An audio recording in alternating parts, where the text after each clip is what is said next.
Selamat malam, para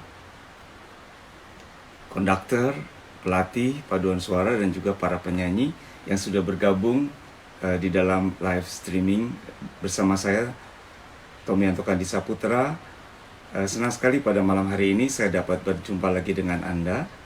Saya berharap bahwa Anda semua dalam keadaan sehat dan tetap semangat, karena meskipun kita semua ada di rumah aja, tetap kita bisa berkarya dan kita bisa saling berkomunikasi. Teman-teman sekalian, bahwa pada malam hari ini saya mau melanjutkan mengenai pembicaraan kita kemarin mengenai teknik melatih atau rehearsal teknik. Mungkin Anda ingat bahwa saya kemarin membahas bahwa menyiapkan sebuah latihan ini sangat penting, karena latihan merupakan aktivitas di dalam paduan suara yang mencakup lebih dari 90% seluruh aktivitas di paduan suara. Dan kita juga memahami bahwa mungkin hanya tampil selama 3 menit atau sampai 10 menit, tetapi kita harus mengorbankan ratusan jam untuk berlatih. Dan juga banyak sekali proses yang terjadi. Kita bergulat untuk mencapai satu tingkat performa yang sebaik-baiknya. Nah, kalau kemarin saya sudah memberitahu bahwa paduan suara harus, maksud saya pelatih paduan suara harus menyiapkan program latihan yang baik dan mengembangkan 5 area dari program yang bisa dikembangkan dalam latihan. Setidaknya setiap kali latihan kita harus mengecek apakah latihan itu mengembangkan individual voice skill. Yang kedua, choral skill. Ketiga, apakah menambahkan pengetahuan musik. Keempat, apakah juga memberikan sebuah pelatihan untuk menstimulasi respons musicianship atau musikalitas. Dan yang kelima, apakah kita juga melakukan sebuah usaha untuk mengembangkan social skill. Nah, kelima bagian ini biasanya kita akan kombinasikan dengan pengembangan yang lain. Dan dalam perencanaan latihan kita, kita harapkan bisa melakukan perencanaan dari pembagian penguasaan lagu. Nah, yang pertama adalah biasanya waktu kita melatih adalah mengenalkan notasi. Nah, jika notasi ini sudah diperkenalkan, kita akan masuk dalam tahapan kedua, yaitu memastering atau membuat notasi itu lebih dikuasai dengan baik. Dan yang ketiga adalah tahap pemolesan atau polishing. Jadi, ketiga tahapan ini harus kita perhatikan. Pada waktu sebuah lagu hendak diperkenalkan, tentunya tidak harus langsung sampai kepada tahapan yang terlalu jauh. Jadi kadang-kadang kita boleh memperkenalkan lagu hanya sekedar menyanyikan salah satu bagian saja tanpa melakukan pendalaman. Dan pada kesempatan yang lain kita mendalaminya atau membuat pemolesan. Nah, tentu ini adalah sebuah kecekatan ataupun ketelitian kita untuk membuat penjadwalan yang disesuaikan dengan jadwal penampilan. Nah, ada beberapa saran di dalam latihan melatih lagu untuk paduan suara. Yang pertama, jangan nyanyikan lagu dari awal sampai akhir terus-menerus dan hanya diulang-ulang. Coba ambil satu bagian lagu yang hendak Anda perkenalkan. Kalau misalnya lagu yang Anda ingin perkenalkan itu masih awam untuk penyanyi-penyanyi kalian, mulai dengan mengenalkan melodinya dan dinyanyikan bersama-sama. Nah, dengan cara ini, maka paduan suara mulai memahami bagian yang penting yang menjadi inti dari lagu tersebut. Kemudian bisa juga dengan membaca teksnya, sehingga dengan cara membaca teks, semua penyanyi bisa memahami isi dari lagu itu dan akan lebih memudahkan untuk memahami melodi dan juga masuk ke tahapan-tahapan selanjutnya. Jika ada bagian-bagian yang sulit seperti ritme yang pola-pola ritmik yang sulit dan cepat, mungkin bisa dilatih dulu dengan gerakan tangan, tepuk tangan, atau dengan membaca ritme itu dengan teksnya.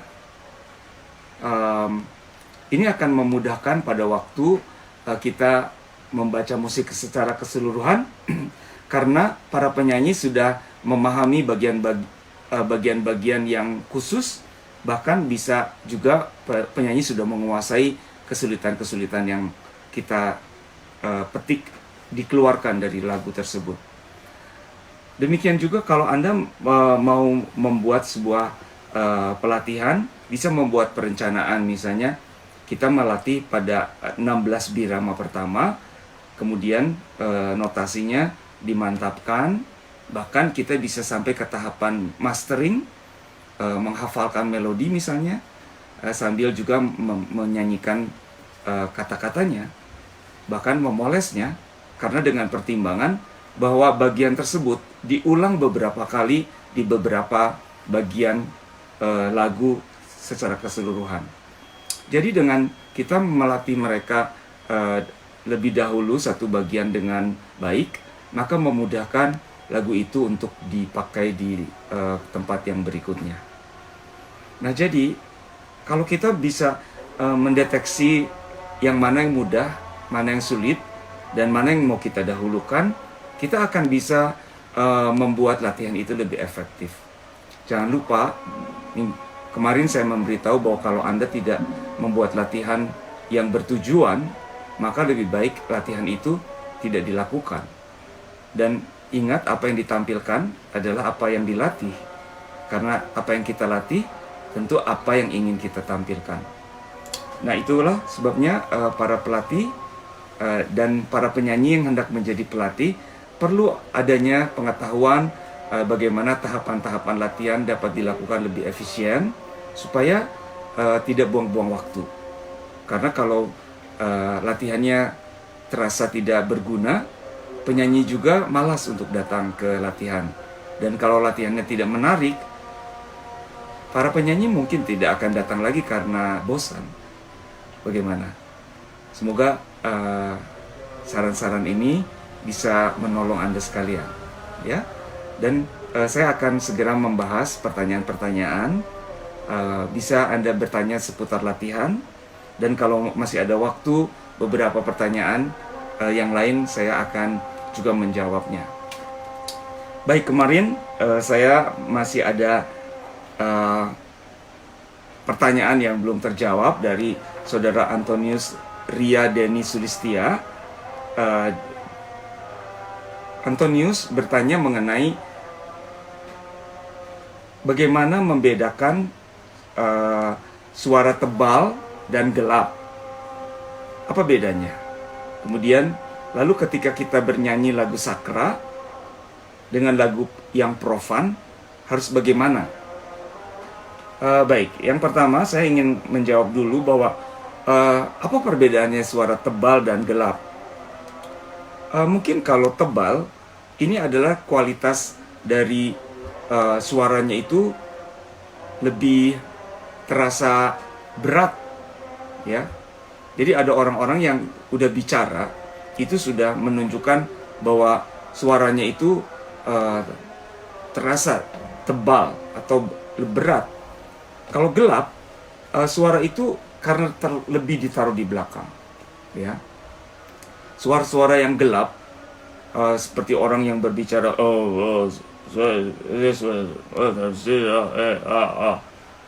orang yang bersuara tidak tebal bisa membuatnya menjadi gelap.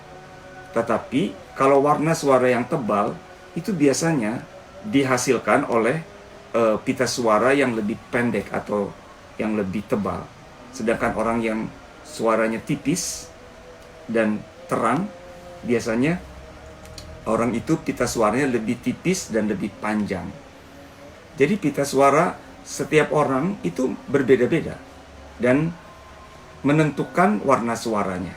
Nah, oleh karena itu penting Anda untuk mengetahui bahwa kondisi pita suara seseorang ini adalah bawaan atau anugerah yang Tuhan berikan, tidak bisa dipaksakan. Ya, orang yang suaranya tebal, kemudian lebih baik kita golongkan atau kita minta mereka menyanyi di, kalau wanita suara mezzo-sopran atau alto, dan suara yang di pria lebih baik menyarankan mereka untuk menyanyikan di bariton atau bass. Nah, bagaimana kalau suara mereka itu tinggi? Saya lebih memilih warna yang tebal dan gelap itu untuk menyanyi di tempat yang lebih bagian suara yang bawah, dan yang suara tipis itu untuk penyanyi tenor atau sopran. Kalau kita menempatkan penyanyi di tempat yang seharusnya, maka lagu itu akan terasa lebih indah, ya. Tetapi Anda boleh saja memindahkan beberapa penyanyi untuk keperluan-keperluan tertentu. Misalnya karena penyanyi tenor kurang, maka kita mengambil beberapa penyanyi bariton untuk menyanyi di tenor, atau sebaliknya, bisa saja, tetapi dengan sedikit penyesuaian dengan warna suara. Jadi seorang penyanyi bariton harus meringankan suaranya atau mempunyai suara yang lebih terang, membawa suara lebih ke depan, ya, supaya tidak terasa terlalu berat di nada-nada tinggi. Karena suara-suara yang di nada tinggi yang terlalu berat akan membuat perpaduan atau harmoni menjadi terasa kurang enak untuk didengar. Nah, sekarang bagaimana perbedaan antara menyanyikan lagu sakra dan lagu profan? Saya kira kalau Anda bertanya mengenai membedakan musika sakra dengan profan, mungkin tidak terlalu banyak berbeda, ya. Karena bisa saja musik sakra itu mempunyai genre pop, dan bisa saja musika profan itu berasal dari era Renaissance. Nah, ini maksudnya apa? Pada setiap zaman orang itu punya kebiasaan menyanyi dengan cara yang berbeda-beda. Misalnya pada zaman Renaissance orang cenderung menyanyi less vibrato, ya, tidak terlalu gema, vibranya itu nggak terlalu besar. Mengapa? Karena ruangan yang dipergunakan itu biasanya ruangan-ruangan yang tidak terlalu besar, dan juga kalau di dalam gereja-gereja itu atapnya tuh tinggi.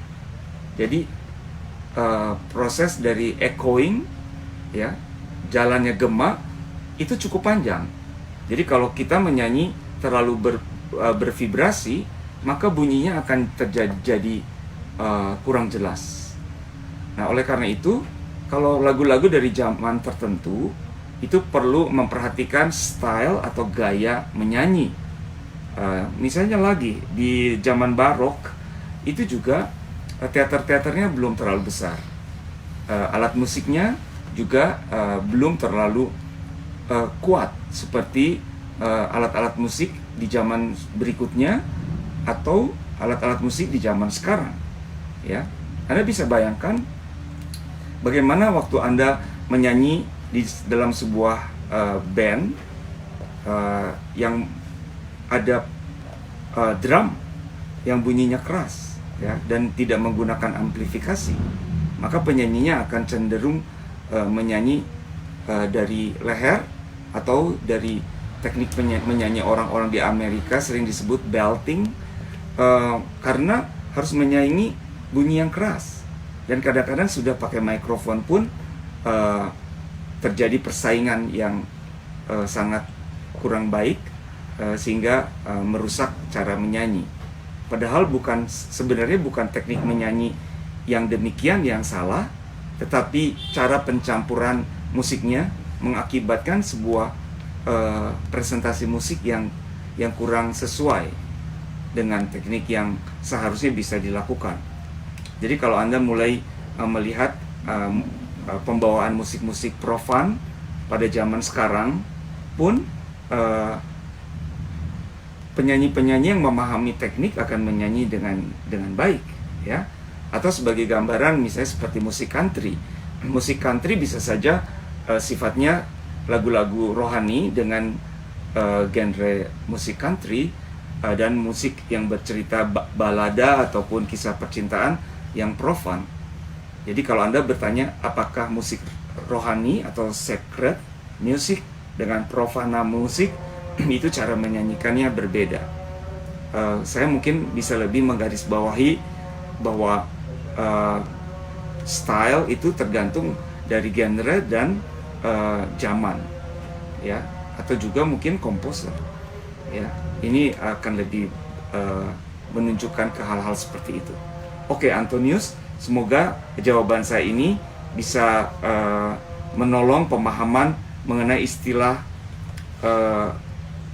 gelap dan tebal, ya, dan juga mengenai pembawaan di dalam lagu tersebut. Baik, berikutnya saya akan menjawab pertanyaan dari Lavater James Panjaitan mengenai ini pertanyaan yang dari kemarin, ya, yang belum terjawab juga. Bagaimana cara melatih anak milenial atau anak-anak zaman now yang kebanyakan ingin bebas, having fun saja, apalagi tidak suka dimarahi. Sementara menurut pelatih itu sudah wajar untuk ditegur dengan keras atau marah. Ya, inilah satu tantangan pelatih di zaman sekarang. Anda harus memperhatikan bahwa anak-anak di zaman now, mereka ini hanya mau melakukan apa yang mereka sukai. Nah, jadi kita harus mencari tahu apa yang mereka sukai, ya. Nah, musik itu bisa merupakan satu kegiatan yang menyenangkan, ya. Misalnya seperti mengajarkan intonasi dengan lagu-lagu yang bisa dilaksanakan dengan games, atau lagu-lagu yang bisa dinyanyikan dengan cara yang mudah, ya. Seperti saya sudah contohkan bagaimana untuk mengajar kemandirian intonasi, menyanyi lagu Brother John, kemudian nyanyi dengan lagu itu dinyanyikan secara kanan. Kemudian mereka merasa bahwa lagu yang mudah ini bisa menjadi harmoni, dan kemudian kemandirian itu membuat mereka punya rasa percaya diri. Orang yang merasa berprestasi, oh saya bisa, ya, oh saya bisa menyanyi dengan dua suara, atau saya tidak terpengaruh nyanyi dengan yang lain. Mereka akan juga ingin lebih tahu lebih banyak, atau ingin menyanyi lebih banyak lagi lagu-lagu yang mempunyai tingkat kesulitan dan kompleksiti yang menarik untuk dinyanyikan. Lagu-lagu untuk milenial mungkin Anda bisa mencari lagu-lagu pop, atau lagu-lagu yang lagi hits, ya, atau lagu-lagu yang lebih ritmik, dan coba mereka ini dibuat senang gitu. Nah, kalau ada tingkah laku yang kurang baik, mungkin ini adalah sebuah pembinaan karakter.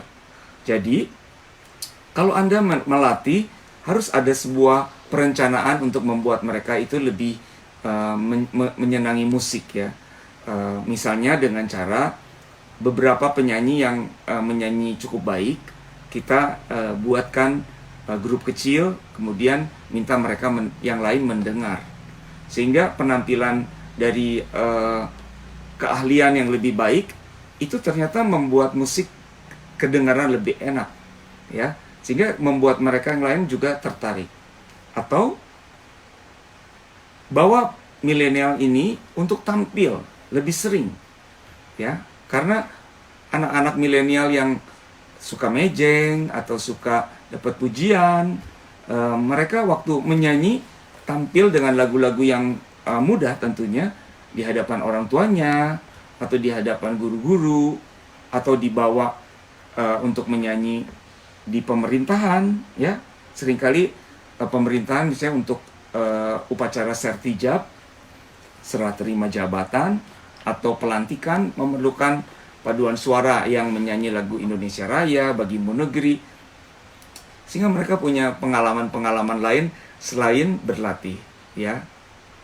Nah, hal yang lain tentu Anda bisa mempelajari teknik mengajar yang lebih banyak menarik. Nanti kan minggu depan saya akan membuat sebuah acara pertemuan di Zoom dengan mengundang seorang ahli yang mengajarkan teknik mengajar yang menarik. Ya, tunggu sebentar lagi kami akan umumkan mengenai workshop online bersama dengan Bandung Choral Society. Oke, Levater, semoga ini betul-betul bisa menolong Anda ya. Berikut pertanyaan dari Gilbert Pakpahan dari Balikpapan atau Samarinda saya kira ini. Apakah untuk children choir mengajarkan teori tentang not dan ketukan suatu hal yang urgent? Atau lebih urgent fokus pembentukan vokal? Terima kasih sebelumnya. Saya kira dua-duanya penting ya. Jadi sambil mengajarkan sebuah lagu, kita bisa melakukan dua-duanya ya. Jadi sambil mengajarkan sebuah lagu, misalnya yang fokus dengan ketukan dan mengajarkan intonation yang seperti kemarin saya sudah bahas, itu membuat anak-anak mempunyai experience atau pengalaman tentang bunyi yang berkaitan dengan intonasi, dengan ketukan. Tapi mereka juga diajarkan dengan sugesti untuk membunyikan nada yang bagus. Ya, kalau misalnya kita memberi contoh lagu yang dengan contoh suara yang bagus, mereka juga akan menyanyi dengan suara yang baik ya. Oleh karena itu jangan memaksa anak-anak untuk menyanyi keras ya. Biarkan saja anak-anak itu waktu menyanyi mereka akan menyanyi dengan sangat natural. Dan pada waktu nada-nada itu beralih ke nada-nada tinggi, ajak mereka untuk mempunyai pengalaman bunyi dengan otot-otot organ vokalnya ya, sehingga mereka bisa memakai bagaimana pembentukan suara sambil menyanyi. Nah, inilah keuntungannya kalau kita mengetahui teknik pengajaran yang baik untuk anak-anak, sehingga mereka tidak perlu diajari teori musik secara terpisah, tetapi prosesnya itu bisa berlangsung bersama-sama. Tentunya jika Gilbert mau membuat sebuah fokus latihan misalnya tentang membaca not, kemudian kita bisa mencontohkan apa yang tertulis dan ini adalah dibacanya seperti apa ya. Tentu ini merupakan sebuah proses. Oleh karena itu di dalam teknik berlatih kita harus mengetahui mana yang diperlukan. Misalnya anak-anak yang baru seperti kemarin yang ditanyakan, bagaimana dengan paduan suara yang baru? Kita mungkin dengan mengenalkan menyanyi dan bagaimana menumbuhkan rasa senang menyanyi. Nanti baru setelah tumbuh kesenangan, kita memberitahu tentang teori-teori musik, tentang pengenalan ketukan, pengenalan notasi, dan bagaimana membacanya. Karena setiap orang yang merasa diberikan pengetahuan itu merasa punya sesuatu kekayaan ya, dan orang yang diperkaya biasanya akan senang untuk datang lagi. Oleh karena itu setiap kali latihan kita harus memperkaya penyanyi. Apakah itu memperkaya di dalam voice skill, apakah di dalam choral skill, menyanyi bersama-sama waktu satu dengan yang lain bisa menyanyi harmonius, bisa mendengar orang lain. Ini suatu kenikmatan yang tidak bisa diperoleh dengan menyanyi sendiri di rumah. Ya, kalau misalnya waktu menyanyi kita merasa mempunyai keberhasilan kelompok, maka mereka akan selalu merindukan datang di latihan. Ya, apakah juga latihan itu menambah pengetahuan?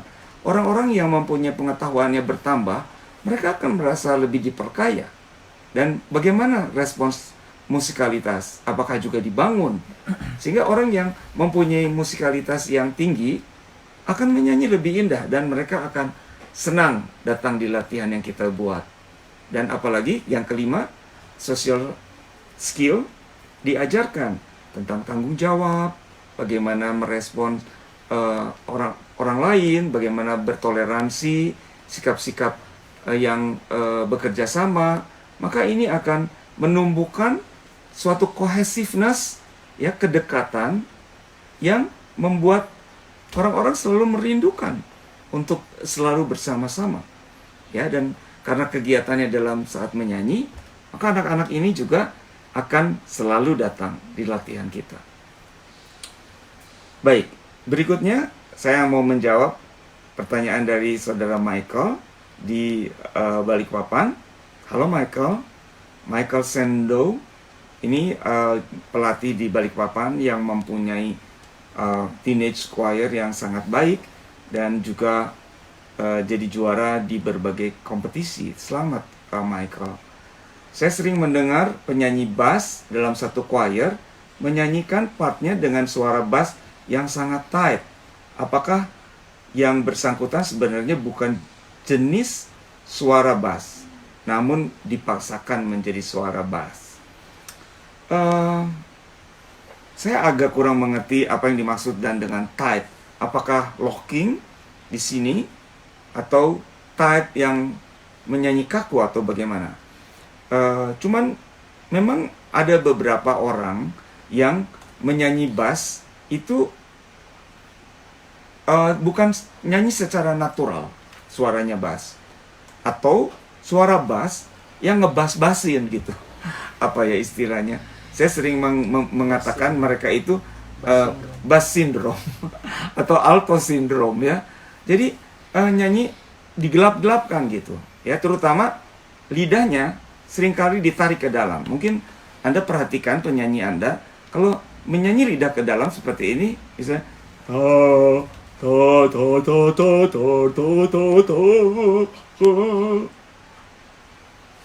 lidah yang ke dalam akan membuat suara di sini tight, ya. Kalau kita menyanyi suara di sini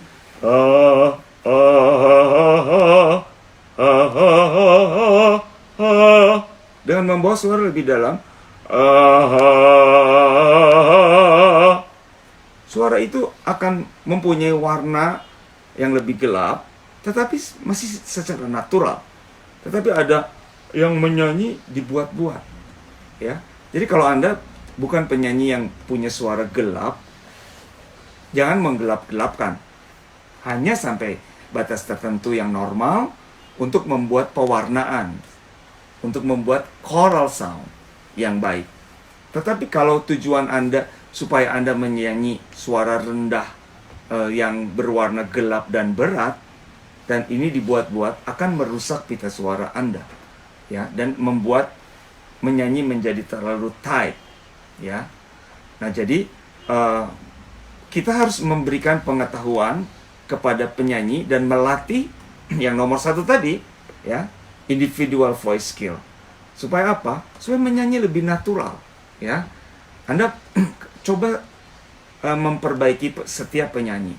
Kalau mereka bisa menyanyi lebih natural, selain penyanyinya menikmati nyanyian, merasa terbebas dari locking, mereka akan lebih menikmati kegiatan menyanyi, dan paduan suara Anda lebih sehat, baik bagi penyanyi dan juga bagi pendengar, ya. Oleh karena itu, fokus untuk program pengembangan latihan yaitu individual voice skill. Ini penting sekali, ya. Jangan sampai mengabaikan kemampuan menyanyi perorangan. Ingat apa yang saya pernah sampaikan, bahwa kita harus membangun penyanyi yang hebat untuk membuat paduan suara yang hebat, ya. Quotes saya adalah, untuk membuat paduan suara hebat, semua harus hebat. Untuk membuat paduan suara rusak, cukup satu orang. Semoga pedoman ini dapat Anda juga pakai Sehingga Anda perhatikan semua penyanyi Anda dan bantu mereka. Karena dengan membantu penyanyi, Anda sebenarnya membantu diri sendiri. Ya, build up the singers and the singers will build you up. Baik, saya akan menjawab pertanyaan yang berikutnya, dan saya senang juga di sini ada Brother Joy Nilo from Philippines. You are joined our live streaming. Thank you very much. Hopefully you can join our live streaming as well, and share your knowledge to the conductors and the singers. Thank you, Brother Joy. Baik, berikutnya saya akan menjawab pertanyaan dari Saudara Steve dari Balikpapan. Saudara Steve Reynold Rembet. Untuk memilih penyanyi sopran yang akan menyanyi part solo, harus memilih penyanyi sopran yang bagaimana? Oke. Ini pertanyaan untuk seorang solo. Tentu kita harus mempunyai penyanyi yang mempunyai kualitas lebih menonjol dari yang lain. Yang pertama, harus punya confidence, ya, karena dia akan bernyanyi sendirian. Ya, ini penting sekali karena kadang-kadang kita memilih penyanyi yang tidak tepat, kemudian malah pada waktu mereka nyanyi seharusnya menonjol, kemudian malah collapse, ya. Yang kedua, harus memilih penyanyi yang warna suaranya cocok, ya. Misalnya untuk suara deskan, soloisnya kalau bisa lebih mempunyai karakter suara yang lebih tajam, sehingga bunyi suaranya akan langsung terdengar berbeda dengan paduan suaranya. Tetapi kadang-kadang ada solo yang sifatnya itu perlu karakter dramatis, ya. Maka kita memerlukan penyanyi yang mempunyai kualitas suara yang lebih tebal. Mungkin mezzo sopran cocok untuk itu, ya. Nah, jadi tidak selalu penyanyi yang mempunyai suara menonjol karena bisa membaca not, ya. Kemudian kita jadikan solis. Membaca not bisa kita latih, tetapi warna suara dan kualitas sound quality ini harus kita baik-baik memilihnya supaya tujuan kita untuk membuat perbedaan tekstur atau karakter di dalam lagu membuat tercapai, maksud saya, ya.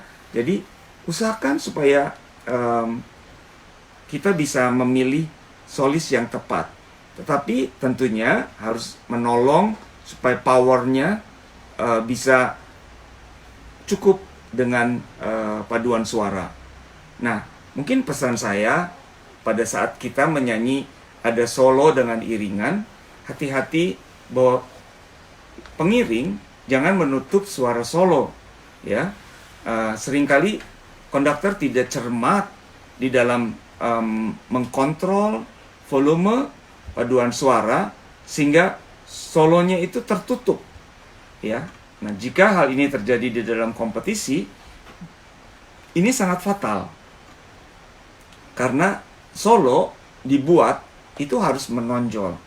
Jadi Anda harus mengukur baik-baik berapa kemampuan solo tersebut dan seberapa paduan suara harus menyesuaikannya. Ini adalah ukuran dan musikalitas dari konduktor tentu, selain pelatih, ya. Terima kasih Steve, semoga jawaban ini bisa menolong Anda, ya. Baik, berikutnya pertanyaan dari Andika Yuni Wahyu, ya. Pak, bagaimana ketika ingin membidik nada tinggi namun agar suara tidak tercekik di leher? Sebaliknya ketika menyanyi nada rendah, suara tidak menjadi gelap. Sekali lagi untuk saudara Andika Yuni Wahyu, silakan Anda melihat di tutorial mengenai pembentukan suara, ya. Di sana ada banyak tips untuk menyanyi nada tinggi, ya, dan juga untuk menyanyi nada rendah, ya. Saya tidak jelaskan lagi di sini karena contoh-contohnya dan penjelasannya Anda bisa dapatkan di tutorial di YouTube yang bisa Anda temukan di Tommy Yanto Kandisa Putra YouTube channel. Oke? Terima kasih untuk bertanya pada kesempatan ini. Baik, berikutnya, Pak, gimana supaya suara kita berpower saat menggunakan falsetto? Oke, ini juga penting untuk Regina untuk melihat tutorial, ya, mengenai power. Jadi mungkin sekalian untuk menjawab Andika tadi, kita perlu melatih resonator di sini, di tulang dan di langit-langit keras. Latihan humming setiap hari. Kemudian bawa suara ke atas supaya kita membiasakan nada-nada tinggi, ya. Pada waktu kita menyanyi nada tinggi, kecilkan suaranya supaya suaranya itu masuk ke head voice dan menyanyi falsetto. Nah, kita harus sering latihan ini supaya otot-otot kita itu menjadi kuat. Dan jangan lupa membuka langit-langit belakang untuk memperoleh gema yang lebih powerful, ya. Ada bisa membuka di tutorial mengenai menempatkan suara dan mengangkat langit-langit untuk mencari ruang suara, ya. Videonya akan segera diposting di YouTube dan Anda akan bisa mempelajarinya supaya bisa lebih paham mengenai menyanyi indah dan mudah. Baik, begitu. Berikutnya saya menjawab pertanyaan Saudara Aji Sofyan Febrianto. Pak Tommy, saya sering kesulitan jika melatih ibu-ibu dan bapak-bapak di satu instansi. Mereka jika latihan cenderung kurang serius. Baik, melatih ibu-ibu dan bapak-bapak di instansi memang agak sulit-sulit, gampang ya. Gampangnya apa? Gampangnya mereka selalu ada ya, karena biasanya itu ditugaskan oleh instansinya untuk ikut berlatih. Tetapi kesulitannya adalah mereka ogah-ogahan karena sebetulnya itu bukan sebuah kesenangan buat mereka. Nah, oleh karena itu harus ditumbuhkan kesenangan latihan. Kalau belum bisa semua, fokus dengan beberapa orang, ya. Dan kalau misalnya beberapa orang itu udah mulai meningkat kemampuan menyanyinya dan mendengar mereka ada perkembangan menyanyi yang baik, maka yang lain juga akan mau belajar, ya. Dan tentunya usahakan supaya latihan yang kamu lakukan itu menarik, ya. Dengan berbagai ide latihan. Silakan melihat lagi beberapa saran-saran saya di live streaming sebelumnya ataupun di tutorial yang lain di YouTube channel Tommy Yanto Kandisa Putra. Nah, ini tujuan saya membuat rekaman-rekaman selama kita berada di rumah, sehingga Anda bisa mempelajarinya dan membukanya lagi, ya. Jadi jangan lupa untuk subscribe YouTube channel Tommy Yanto Kandisa Putra. Dan saya mau mohon bantuan Anda untuk memberitahu teman-teman ada beberapa saran-saran yang bisa dibuka di channel YouTube tersebut, ya. Nah, saya harap ini bisa menolong Anda di dalam hal melatih, karena pengalaman saya melatih instansi ini sangat menarik, ya. Saya melatih paduan suara instansi Dharma Wanita atau pegawai korpri. Itu mungkin saya sudah mulai dari tahun 82, ya.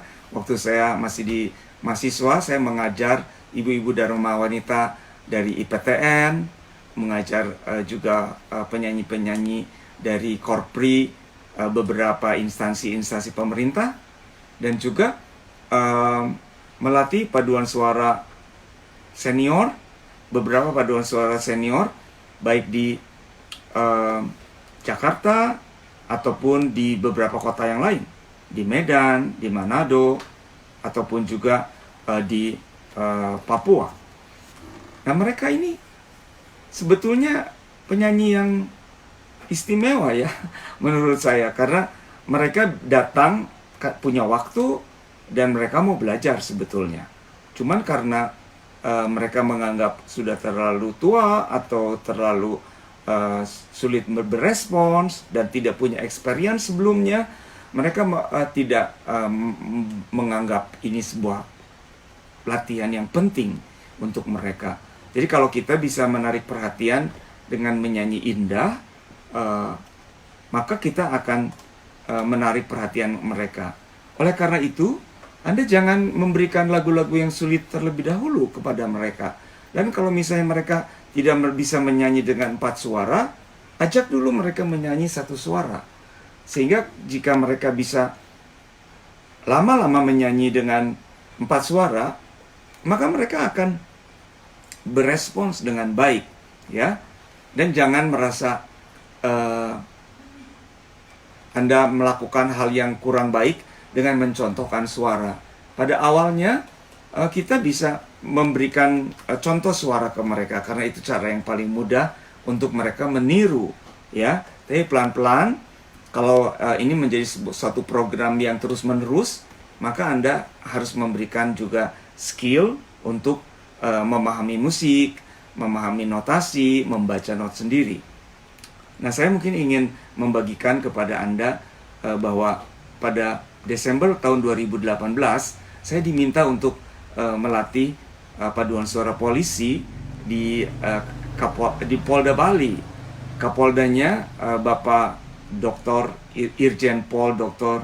Petrus Reinhard Golose berinisiatif untuk membuat paduan suara polisi. Saya mendapatkan 40 penyanyi yang mungkin punya pengalaman menyanyi hanya 4-5 orang. Dan mereka juga karena datang karena tugas, responsnya mungkin kurang baik karena mereka, untuk apa saya datang di sini dan harus belajar menyanyi? Sebagian adalah dari korps untuk menembak, yang lainnya adalah motoris yang membawa motor besar atau penyelam, dan juga ada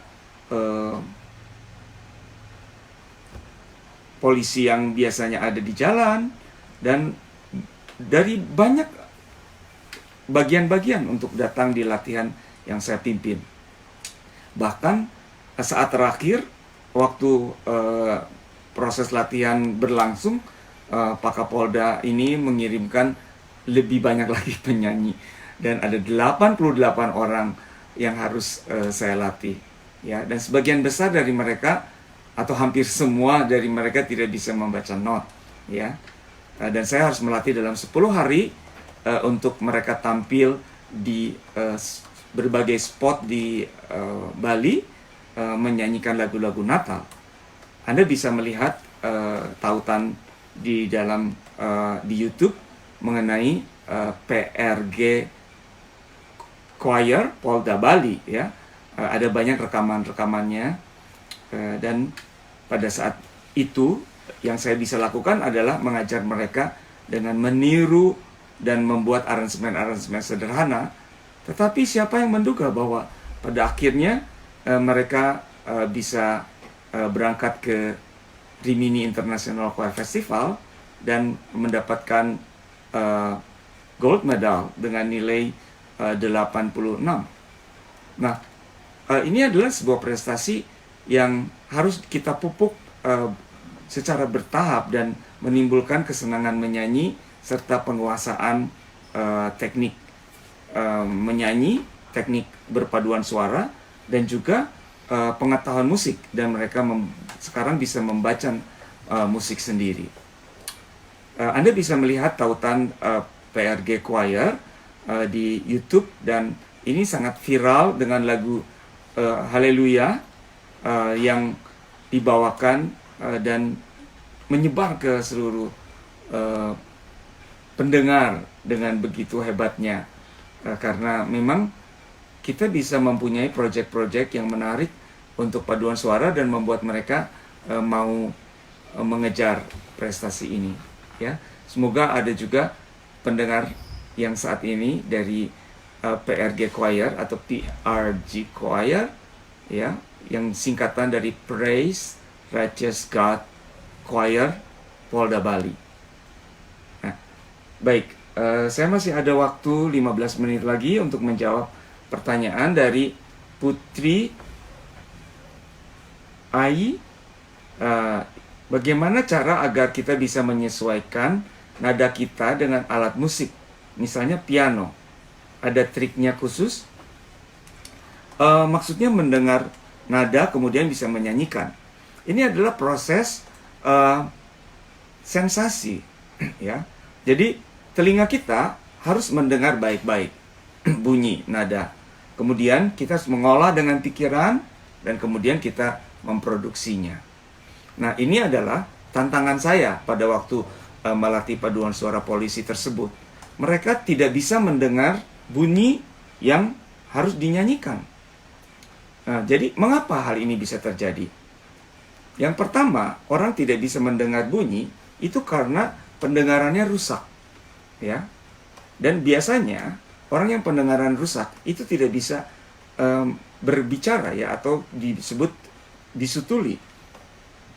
Tapi kalau orang itu bisa berbicara dan bisa mendengar, tapi tidak bisa mendengar nada, ini disebut sebagai tone deaf atau tuli nada, ya. Nah, orang yang tuli nada ini biasanya karena memang tidak pernah mendengar nada dan memikirkannya, ya. Bisa saja orang mendengar musik sehari-hari, mendengar musik, tetapi belum tentu memperhatikan nada itu mempunyai perbedaan atau bisa dibunyikan sesuai. Oleh karena itu, orang-orang yang mendengarkan nyanyian bisa meniru dengan betul, tapi kebanyakan mereka menyanyi dengan nada yang tidak sama, ya. Terutama mereka yang seringkali mendengar nyanyian dengan headphone. Apa yang didengar dengan apa yang dinyanyikan nggak nyambung. Mengapa? Karena dia tidak mendengar suaranya sendiri. Dia mendengar suara penyanyi yang didengar di headphone, dan sebenarnya dia tidak menyanyi dengan betul. Oleh karena itu, kalau Anda ingin belajar menyanyi, pakai satu headphone, jangan betul-betul tight sampai Anda tidak bisa mendengar suara sendiri, ya. Jadi harus ada evaluasi. Kenapa? Karena apa yang Anda dengar dan apa yang Anda pikirkan dan apa yang Anda nyanyikan belum tentu match. Jadi untuk itu perlu latihan. Dengarkan suara piano, mulai dengan mendengarkan suara orang menyanyi, kemudian Anda ikut menyanyi sambil humming, ya. Jangan nyanyi lebih keras dari rekamannya. Oleh karena itu, kalau di mobil nyanyikan, Anda bisa juga berlatih mendengar lagu, jangan terlalu keras, terus Anda menyanyi mengikuti melodi. Ini adalah latihan mendengar, berpikir, dan menyanyi, ya. Ini akan membuat Anda mulai peka terhadap intonation, terhadap nada-nada. Nah, nanti lain kali Anda berlatih interval atau nada-nada yang lain, supaya Anda mulai, oh iya, ini ada perbedaan nada ini dengan nada yang lain, ya. Beberapa penyanyi yang tone deaf, pada waktu saya bertemu dengan mereka di bulan Desember 2018, sekarang mereka sudah bisa menyesuaikan nada, bahkan sudah bisa membaca not sendiri, ya. Saya harap ini bisa menolong yang bertanya tadi. Baik, kemudian Saudara Denny Kuncoro, terima kasih Mas Denny sudah bergabung dengan live streaming ini. Bagaimana Mas untuk melatih blending untuk paduan suara anak? Blending, sebetulnya kalau kita menyanyi dengan teknik menyanyi yang sama, itu akan membentuk blending yang natural. Nah, untuk mempunyai blending yang lebih koral, kita harus meminta anak-anak ini untuk saling mendengar, ya. Kuncinya adalah mendengar. Ya, paduan suara sebenarnya latihannya intinya adalah mendengar, bukan menyanyi. Ya, seperti pertanyaan tadi, mengapa orang itu tone deaf? Karena tidak mendengar. Mengapa orang nyanyi false? Karena tidak mendengar. Mengapa orang tidak bisa mengikuti menyanyi? Karena tidak punya experience sehari-hari untuk menyanyi, mendengar bunyi yang baik. Nah, oleh karena itu, perdengarkan nyanyian yang bagus ya, sehingga mereka bisa membuat blending yang lebih baik. Nah, hal-hal yang lain bisa ditolong dengan memberi contoh keinginan bunyi itu seperti apa ya. Misalnya nada tinggi, konduktor mengangkat tangan, kemudian anak-anak mengangkat tangan, terus mempunyai experience tentang bunyi yang dinyanyikan lebih atas ya, supaya jangan mendorong suara di bawah ya. Terus dengan imajinasi kita bisa membuat latihan, ayo anak-anak kita buat bola ya, maka waktu mereka menyanyi seperti membuat bola, suaranya lebih round shape, kemudian mereka bisa saling mendengar ya. Ada banyak latihan yang bisa diaplikasikan di dalam paduan suara. Nantikan pertemuan kita di acara pembicaraan melalui Zoom yang kita sebut choral sharing pada hari Selasa yang akan datang, tanggal 30 ya, 30 atau 31 hari Selasa? 31 Maret jam 10 pagi ya. Saya akan membahas mengenai topik bagaimana menggunakan elemen-elemen latihan untuk di paduan suara ya. Baik, Mas Denny, semoga ini boleh menolong, membantu untuk membuat mereka bisa membentuk blending yang lebih baik ya. Yang penting jangan biasakan menyanyi keras, karena kalau orang yang menyanyi keras tidak sempat mendengar ya. Bawa secara bertahap untuk meningkatkan power dan dinamika nyanyian, sehingga mereka merespons dengan lebih natural. Oke? Berikutnya saya menjawab pertanyaan dari Glenn dari Manado, Glenn Moresby Gumolong. Gumolong. Maaf ya. Glenn Moresby Gumolong. Adakah metode latihan berbeda untuk membangun komitmen penyanyi? Maksudnya membangun komitmen dalam hal apa? Kalau komitmen dalam berlatih, mungkin bisa dengan memberikan tanggung jawab kepada mereka ya. Misalnya, ini yang saya ingin usulkan, memberi tanggung jawab yang lebih banyak kepada penyanyi ya.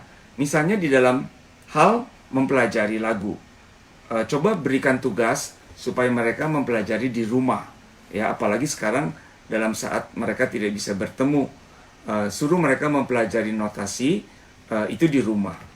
Ini akan meningkatkan tanggung jawab dan komitmen mereka. Tetapi sebagai pelatih, Anda harus memeriksanya ya. Jadi misalnya kalau sudah membuat PR waktu latihan bersama, kemudian perhatikan apakah mereka itu betul-betul bisa menguasai lagu atau tidak. Nah, kalau misalnya Anda tidak mau menegur satu penyanyi atau beberapa penyanyi, Anda bisa melakukannya dengan trik membuat mereka berlatih dalam kelompok kecil. Kalau mereka misalnya kita panggil 8 orang, kalau belum bisa 4 orang, sopran, alto, tenor, bass masing-masing berdua-berdua. Kemudian mereka diminta menyanyi bagian yang sudah ditugaskan. Nah, kalau mereka ada yang belum menguasai, berarti mereka kurang bertanggung jawab. Nanti kita beritahu, kemudian mereka suruh duduk dekat tempat Anda duduk, kemudian panggil grup yang berikutnya, kemudian pada saat grupnya yang berikut itu menyanyi, suruh dia mendengar dan membuat dia merasa, oh saya kurang menguasai dan saya harus belajar lebih banyak. Ini akan meningkatkan tanggung jawab dan membuat komitmen lebih meningkat. Atau buat latihan grup-grup dan pilih satu orang leader. Kemudian buat mereka itu berlatih lebih mandiri, tidak perlu dilatih oleh konduktornya, dan mereka akan mempunyai cohesiveness yang lebih intim di dalam grup kecil, ya. Kalau perlu kita buat perlombaan antar grup-grup kecil ini, sehingga mereka akan meningkatkan satu daya juang atau achievement motif di dalam diri seseorang untuk mereka, ayo kita latihan lebih baik yuk, supaya kita nanti jadi juaranya, ya. Mungkin Anda bisa bawa coklat untuk hadiahnya, ya. Jadi kita bisa membuat berbagai cara untuk latihan, bukan saja mereka datang diberi partitur, kemudian mereka harus baca, kemudian nyanyi, kemudian bahas bagian ini harus lebih ini. Kita bisa membuat trik-trik berlatih untuk misalnya pada tahap membaca not itu mereka semua belajar mandiri. Misalnya sopran dengan sopran saja, tenor dengan tenor saja, alto dan bass secara berkelompok. Nah, pada tahapan membuat mereka ini bisa bernyanyi sama-sama, baru kita kumpulkan. Nah, ini tahapan mastering not juga diulang lagi minggu depan. Ayo sekarang masing-masing hafalkan bagian lagu yang sudah minggu lalu dilatih notnya. Nah, untuk memastering not, bisa kemudian Glenn membuat sopran, alto, tenor, bass itu berkelompok. Nah, mereka akan menyanyi. Jadi kalau misalnya seorang tenor belum menguasai, maka waktu berlatih kelompok, dia akan merasa dia menyebabkan grup itu kurang bisa menampilkan sebuah penampilan yang diharapkan. Nah, jadi dengan menunjukkan tanggung jawab, paduan suara ini akan lebih berkomitmen, ya, untuk bisa lebih menghasilkan pencapaian artistik yang baik, misalnya blending, terus juga meningkatkan kebersamaan, ya. Misalnya kita bisa membuat latihan untuk menunjukkan bahwa orang-orang yang kurang memberikan fokus perhatian itu adalah menyebabkan kerusakan di dalam paduan suara, ya. Misalnya seperti ini, Anda bisa minta penyanyi mengucapkan 1, 2, 3, 4, 5, 6, 7, 8. 1, 2, 3, 4, 5, 6, 7, 8. Anda buat itu berkali-kali. Nanti sesudah kompak, Anda minta mereka misalnya melakukan latihan tanpa mengucapkan kata 3. Hanya ada di dalam pikiran. Seperti ini. 1, 2, 4, 5, 6, 7, 8. 1, 2, 4, 5, 6, 7, 8. Maka penyanyi yang kurang fokus dan kurang bertanggung jawab, dia akan selalu salah, ya. Nah, pada waktu itu game latihan seperti ini, satu, membuat mereka aktif menghitung, karena pada waktu menyanyi tugas penyanyi adalah menghitung. Kalau tidak menghitung, maka bunyinya akan berselisipan. Kedua, mereka melatih konsentrasi. Tapi sebetulnya yang kita ingin ajarkan adalah membuat mereka bertanggung jawab dan mengajarkan kepada mereka bahwa kalau kamu melakukan kesalahan, paduan suara semuanya menjadi salah, ya. Nah, ini bisa ditambahkan dengan misalnya tadi 3 sudah di silence, kemudian 6 tepuk tangan. Jadi Anda bisa mengatakan 1, 2, 4, 5, 7, 8. 1, 2, 4, 5, 7, 8. Nah, mungkin bisa diganti dengan mengetuk kaki atau apa saja, ya, mengatakan you misalnya. Nah, nanti dirubah-rubah, ya. Atau Anda bisa minta mereka menghitung dari atas ke bawah. 8, 7, 6, 5, 4, 3, 2, 1. 8, 7, 6, 5, 4, 3, 2, 1. Sehingga Anda juga melatih konsentrasi untuk mereka mencoba sesuatu hal yang berbeda. Oke Glenn, semoga latihan-latihan ini bisa membuat mereka senang, bisa mengajar mereka skill voice, skill musik, dan juga meningkatkan fokus, konsentrasi, dan komitmen. Baik, kita tinggal 2 menit lagi ya. Jadi saya harap beberapa pertanyaan yang belum bisa saya jawab, saya harus stop di sini. Dan terima kasih untuk Anda semua yang sudah bergabung. Thank you for Casey, you join our live streaming. Hopefully sometimes we can meet again and stay safe and healthy. Baiklah teman-teman sekalian semua, saya senang bahwa live streaming ini bisa berguna untuk Anda semua. Dan jangan lupa kalau Anda ketinggalan dari pembahasan yang awal, Anda bisa melihat tautannya di YouTube, karena semua tautan ini, semua live streaming akan kita upload ke YouTube dan juga dapat dilihat di Facebook Tommy Kandi Saputra atau di fanpage Tomyanto Kandi Saputra. Nantikan pertemuan kita nanti hari Selasa pada jam 10 tanggal 31 Maret. Kita akan membawa tamu spesial untuk Anda sekalian lebih memahami mengenai latihan-latihan paduan suara yang dapat diaplikasikan di dalam penampilan paduan suara kita. Saya berharap Anda semua tetap sehat, tetap semangat, dan tetap menjadi berkat. Sampai jumpa lagi di lain kesempatan. Terima kasih.